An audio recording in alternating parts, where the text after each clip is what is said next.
না ডেলিভারিটা আমরা দেওয়ার কোনো ক্ষমতা নাই যদি আমনে আমনে নাও হয়। কারেক্ট কথা। তবে যাই হোক, এটা বিষয় না। আর এই যে দিনামণ্ডল রেজারা আনছে, আস্তে দিনামণ্ডল রেজারা আনছে, তারা কেউ কেউ কিন্তু আমারে নিয়ে একটু ভয় পাইতেছে।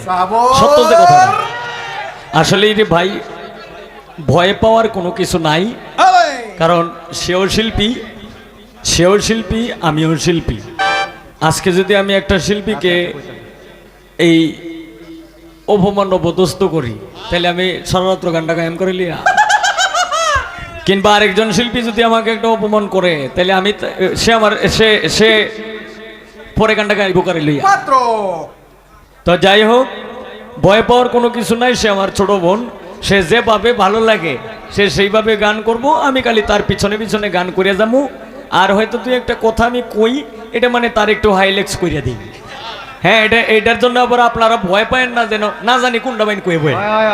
জীবনেও আমি একটা বাচ্চার সাথেও কিন্তু আমি গান করতে পারি, এটা ভয় পাওয়ার কোনো কিছু নাই। আর এখানে আমাদের মধ্যে জহির ভান্ডারী এসেছেন,